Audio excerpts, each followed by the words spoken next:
Registered നേഴ്സസിനുള്ള ഈ ആൻമാക്ക് skill assessment എന്താണ്?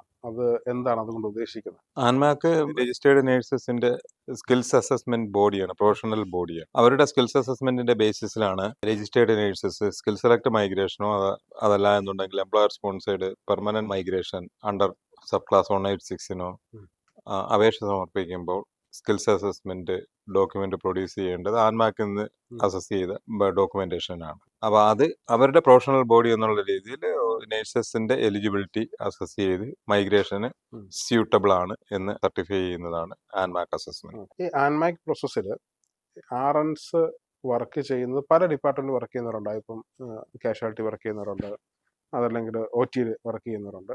എന്നാൽ ചില നേഴ്സസ് ട്യൂട്ടറായിട്ട് വർക്ക് ചെയ്യുന്നവരുണ്ട്, ക്ലിനിക്കൽ ഇൻസ്ട്രക്ടറായിട്ട് വർക്ക് ചെയ്യുന്നുണ്ട്, മാനേജേഴ്സായിട്ട് വർക്ക് ചെയ്യുന്ന RNs ഉണ്ട്. ഈ എക്സ്പീരിയൻസസ് ആൻമാക്കിൽ RNന്റെ അണ്ടറിൽ കൗണ്ട് ചെയ്യാൻ സാധിക്കുമെന്നുള്ളതാണ്.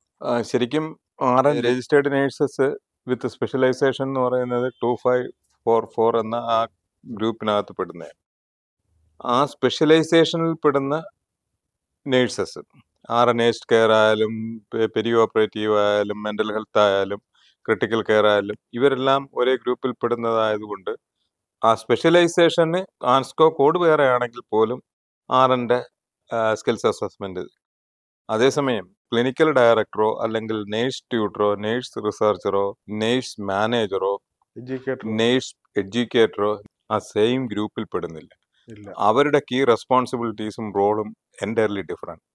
അപ്പോൾ അത് RN കാറ്റഗറിയിൽ അത് പെടുന്നില്ല. അത് നോർമൽ കേസിൽ RNന്റെ ഡ്യൂട്ടീസ് റെസ്പോൺസിബിലിറ്റീസുമായിട്ട് മാച്ച് ചെയ്യപ്പെടാനുള്ള സാധ്യതകൾ കുറവാണ്. അതേസമയം പോലീസ് ഡിപ്പാർട്ട്മെന്റിൽ വർക്ക് ചെയ്യുന്ന ഒരു നേഴ്സ് അല്ലെ ഒരു സ്കൂൾ ഹെൽത്തിൽ വർക്ക് ചെയ്യുന്ന നേഴ്സ് ആണെങ്കിൽ അത് കൗണ്ടബിൾ ആണ്. അത് RNന്റെ ആൻസ്കോ നിശ്ചയിച്ചിട്ടുള്ള കീ റെസ്പോൺസിബിലിറ്റീസും ഡ്യൂട്ടീസ് ആൻഡ് റെസ്പോൺസിബിലിറ്റീസുമായിട്ട് മാച്ച് സബ്സ്റ്റാൻഷ്യലി പകുതിയിൽ കൂടുതലെങ്കിലും മാച്ച് ചെയ്യുന്നു എന്നുണ്ടെന്നുണ്ടെങ്കിൽ അവർക്ക് വേണമെങ്കിൽ RN NEC not elsewhere classified എന്നുള്ള ആ ഒരെണ്ണം ഓപ്ഷൻ ചെയ്തുകൊണ്ട് ഓപ്റ്റ് ചെയ്തുകൊണ്ട് സ്കിൽസ് അസസ്മെന്റിന് ആൻമാക്കിനെ സമീപിക്കാം.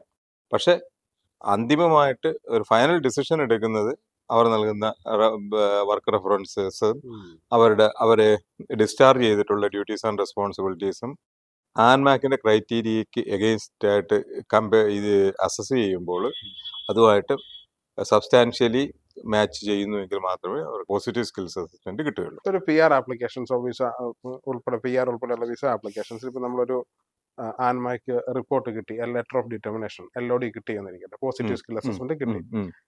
ഈ ഒരു ഡോക്യുമെന്റ് PR ആപ്ലിക്കേഷനിൽ സബ്മിറ്റ് ചെയ്ത് കഴിഞ്ഞാൽ ഈ എക്സ്പീരിയൻസ് റിലേറ്റഡ് ആയിട്ടുള്ള വെരിഫിക്കേഷൻ കംപ്ലീറ്റ് ചെയ്യുന്നതാണ് അർത്ഥം? അതോ ഡിപ്പാർട്ട്മെന്റിൽ നിന്ന് എഗെയിൻ ഈ എക്സ്പീരിയൻസ് റിലേറ്റഡ് ആയിട്ടുള്ള വെരിഫിക്കേഷൻസിന് സാധ്യതയുണ്ടോ?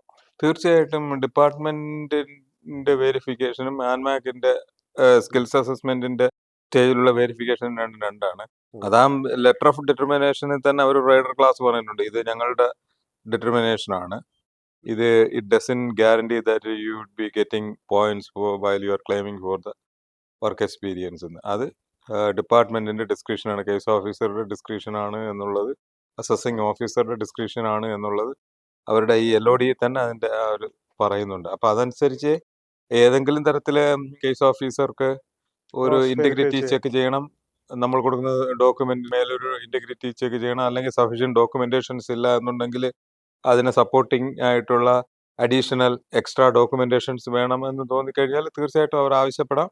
വേണമെങ്കിൽ അവര് ഈ ക്രോസ് വെരിഫിക്കേഷൻ വിടുകയും ചെയ്യാം. ഈ ആൻമാക്ക് എക്സ്പീരിയൻസ് അക്സെപ്റ്റ് ചെയ്യാതിരിക്കുകയും ചെയ്യാം. ആൻമാക്ക് എക്സ്പീരിയൻസ് ആൻമാക്ക് ഡിസൈഡ് ചെയ്യുന്നത് ആൻമാക്കിന്റെ അവരുടെ ഒരു പ്രോസസ്സിന്റെ ബേസിസിൽ അവരൊരു വർക്ക് റെഫറൻസസ് മോഡലുണ്ട്. ആ മോഡലിന്റെ ബേസിസിൽ അതിന്റെ കണ്ടന്റ് എന്തായിരിക്കണമെന്നുണ്ട്. ആ കണ്ടന്റ് എല്ലാം സാറ്റിസ്ഫൈ ചെയ്യുകയും അങ്ങനെ ഇഷ്യൂ ചെയ്തിട്ടുള്ള ആ സൂപ്പർവൈസറി റോളിലുള്ള ആ നഴ്സിംഗ് സ്റ്റാഫിന് അവർ വെരിഫിക്കേഷൻ അയക്കുകയും അവരത് വെരിഫൈ ചെയ്യുകയും ചെയ്തു കഴിഞ്ഞാൽ അവർ അത്രയും സാറ്റിസ്ഫൈഡ് ആയി കഴിഞ്ഞാൽ അവര് ആൻമാക്ക് നമുക്ക് സ്കിൽസ് അസസ്മെന്റ് ആ പീരീഡ് നമുക്ക് അതിനകത്ത് ഇൻക്ലൂഡ് ചെയ്ത് തരും. പക്ഷെ ആ വർക്ക് റെഫറൻസ് ലെറ്റർ മാത്രം കൊണ്ട് ഒരു പക്ഷേ ഡിപ്പാർട്ട്മെന്റിൽ കേസ് ഓഫീസേഴ്സ് സാറ്റിസ്ഫൈഡ് ആവണമെന്നില്ല. അവർക്ക് വേണമെങ്കിൽ അഡീഷണൽ ഡോക്യുമെന്റ് തീർച്ചയായിട്ടും പേ slip, bank statement, employment contract, tax document അങ്ങനെയുള്ള പല ഡോക്യുമെന്റ്സും ഇതിനെ സപ്പോർട്ട് ചെയ്യത്തക്ക രീതിയിൽ അവർ ക്ലെയിം ചെയ്തിരിക്കുന്ന പോയിന്റിനെ സപ്പോർട്ട് ചെയ്യാനായിട്ട് വേണമെങ്കിൽ അഡീഷണൽ ഡോക്യുമെന്റ്സ് ചോദിക്കാം. അപ്പൊ തീർച്ചയായിട്ടും സ്വാഭാവികമായിട്ടും അത്തരം ഡോക്യുമെന്റ്സ് കൂടിയൊക്കെ ഉണ്ടെങ്കിൽ മാത്രമേ അത്തരം പോയിന്റ് ക്ലെയിം ചെയ്യുമ്പോൾ നമുക്ക് 100% നമുക്ക് ലഭിക്കുമെന്ന് പറയാൻ കഴിയും. പറയാൻ കഴിയും. അതുകൊണ്ട് തന്നെ ആൻമാക്ക് ചെയ്യുന്ന സമയത്ത് തന്നെ ഇങ്ങനെയുള്ള അഡീഷണൽ ഡോക്യുമെന്റുകൾ ഉണ്ടെന്ന് ഉറപ്പുവരുത്തി ചെയ്യുന്നതിനായിരിക്കും എന്തുകൊണ്ടും നല്ലത്. ആൻമാക്ക് ചെയ്യുമ്പോൾ മാത്രമല്ല, ഈ ഒരു ആറിനായിട്ട് നിങ്ങൾ ജോലി ചെയ്യുകയാണെങ്കിൽ ആ ജോലി ചെയ്ത് ജോലിയിൽ നിന്ന് പുറത്തു പോവുകയോ അല്ലെങ്കിൽ രാജിവെച്ച് പോവുകയോ അല്ലെങ്കിൽ മറ്റെവിടെയെങ്കിലും ഒരു ജോലി കിട്ടി പോവുകയോ ഒക്കെ ചെയ്യുകയാണെങ്കിൽ ആ ചെയ്ത സ്ഥലത്ത് നിന്ന് എംപ്ലോയ്മെന്റുമായിട്ട് ബന്ധപ്പെട്ട് ഫുൾ ടൈം എംപ്ലോയ്മെന്റും ആണെങ്കിൽ ഫുൾ ടൈം എംപ്ലോയ്മെന്റ് അതുമായി ബന്ധപ്പെട്ട് സംഘടിപ്പിക്കാവുന്ന എല്ലാ സപ്പോർട്ടിംഗ് ഡോക്യുമെന്റ്സും, bank statement, pay slip, employment contract, end of service statement, പിന്നെ എന്തെങ്കിലും acknowledgement part of your employment, ഏതെങ്കിലും തരത്തിലുള്ള CPDകൾ ചെയ്തിട്ടുണ്ടെങ്കിൽ, ഇന്റേണലി നിങ്ങൾ എന്തെങ്കിലും കോഴ്സുകൾക്കോ മറ്റെന്തെങ്കിലും തരത്തിലുള്ള ട്രെയിനിങ്ങുകൾക്കോ പോയിട്ടുണ്ടെങ്കിൽ, ഇങ്ങനെയുള്ള അഡീഷണൽ ഡോക്യുമെന്റ്സ് എല്ലാം സംഘടിപ്പിച്ചുകൊണ്ട് മാത്രമേ നിങ്ങൾ മുന്നോട്ട് ഒപ്പം ഈ പറഞ്ഞ കൊണ്ട് ഒരു വളരെ പെർഫെക്റ്റ് ആയിട്ട് ഡിസൈൻ ചെയ്ത ഒരു വർക്ക് റെഫറൻസും ആ എംപ്ലോയറിൽ നിന്ന് ഉണ്ടായിരിക്കണം. ആ ആൻമാർക്കിന്റെ അതേ സ്ട്രക്ചറിൽ വാങ്ങിയിരിക്കണം. ചില കേസുകളിൽ ആൻമാക്കില് സാലറി ബാങ്ക് സ്റ്റേറ്റ്മെന്റ് ഉണ്ടാകില്ല, അവർക്ക് ക്യാഷ് ഇൻ ഹാൻഡ് ആയിരുന്നു സാലറി കിട്ടിയിരുന്നത് എന്ന ഒരു സിറ്റുവേഷനാണ് വരുന്നതെങ്കിൽ അത് എത്രത്തോളം പോസിബിൾ ആണ് ഈ ഒരു ആപ്ലിക്കേഷൻ നമുക്ക് ചെയ്യാൻ സാധിക്കും? മോസ്റ്റ് അഡ്വാൻസ്ഡ് IT ഏജിൽ ബാങ്ക് ട്രാൻസാക്ഷൻ ആണ് അക്സെപ്റ്റബിൾ മോഡ് ഓഫ് സാലറി. അതാണ് ലോകത്തെല്ലായിടത്തും അംഗീകരിച്ചിട്ടുള്ളത്. അപ്പൊ ഈ ഓൺലൈനിലുള്ള ട്രാൻസ്ഫർ ആയാലും ബാങ്ക് ട്രാൻസ്ഫറുകളായാലും ഏതായാലും, അപ്പം സ്വാഭാവികമായിട്ട് ക്യാഷ് ഇൻ ഹാൻഡ് എന്ന് പറയുമ്പോൾ അതൊരു വളരെ പഴയ ഒരു മെത്തേഡ്. ഇത്രത്തോളം ഈ മണി ട്രാൻസാക്ഷന്റെ പേയ്മെന്റ്സ് വികസിക്കാതിരുന്ന സമയത്തുള്ള പൊതുവെ ഉപയോഗിക്കപ്പെട്ടതായിരുന്ന അല്ലെങ്കിൽ ആശ്രയിച്ചിരുന്ന ഒരു രീതിയാണ് ക്യാഷ് പേയ്മെന്റ്. പക്ഷെ അത് ഇപ്പോഴത്തെ ഒരു സാഹചര്യത്തിൽ നമ്മൾ ക്ലെയിം ചെയ്താൽ എത്രത്തോളം അത് ക്രെഡിബിൾ ആയിരിക്കും എന്നുള്ളതിനകത്ത് എനിക്ക് സംശയമുണ്ട്.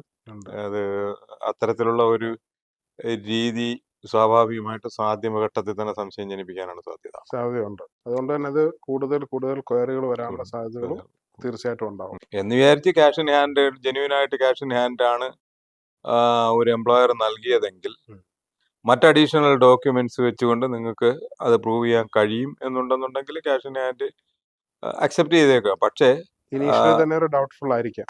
ഇനിഷ്യൽ ഡൗട്ട്ഫുൾ എന്നതുകൊണ്ട് ഞാൻ ഉദ്ദേശിക്കുന്നതെന്ന് പറയുന്നത് അത് ഒരു അക്സെപ്റ്റഡ് മെത്തേഡായിട്ട് ഇപ്പം ഈ മോഡേൺ വേൾഡിൽ അത് അംഗീകരിക്കപ്പെട്ടിട്ടില്ല. എല്ലാ ട്രാൻസാക്ഷൻസും ഈ തരത്തിലൂടെ ബാങ്ക് മുഖാന്തരം നടക്കുകയും എല്ലാം ഓൺലൈനിലൂടെ ഒക്കെ നടക്കുന്ന സാഹചര്യത്തിൽ അത് ആ മെത്തേഡ് നമ്മൾ അഡോപ്റ്റ് ചെയ്യുന്നത് എത്രത്തോളം ഒരു ക്രെഡിബിൾ ആയിരിക്കും എന്നുള്ളത് കേസ് ഓഫീസേഴ്സിന് സംശയം വന്നേക്കാം. അവർക്ക് normally there might have some kind of the doubt arising in their mind.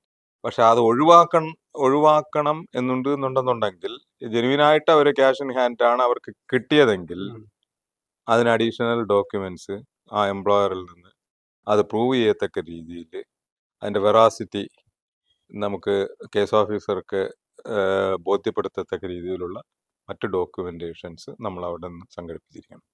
അങ്ങനെയാണെന്നുണ്ടെങ്കിൽ ഒരുപക്ഷെ ക്യാഷ് ഇൻ ഹാൻഡ് അക്സെപ്റ്റ് ചെയ്തേക്കാം. പക്ഷെ അതിനെ ഒരു ഈ പറഞ്ഞോട്ട് കുറച്ചൊരു ടഫായിട്ടുള്ള ഒരു ടാസ്ക് ആണത്. റിജക്ഷൻസ് ഉള്ള സാധ്യതകൾ കൂടുതലാണ്. റിജക്ഷൻ ഈ ഒരൊറ്റ കാരണം കൊണ്ട് വരണം എന്നില്ല. പക്ഷേ നമ്മൾ സപ്പോർട്ടീവ് ഡോക്യുമെന്റ്സ് ഇല്ല എന്നുണ്ടെങ്കിൽ തീർച്ചയായിട്ടും നമുക്ക് സെക്ഷൻ 56 അനുസരിച്ച് നമ്മളോട് വീണ്ടും ഡോക്യുമെന്റ്സ് ആവശ്യപ്പെടാം.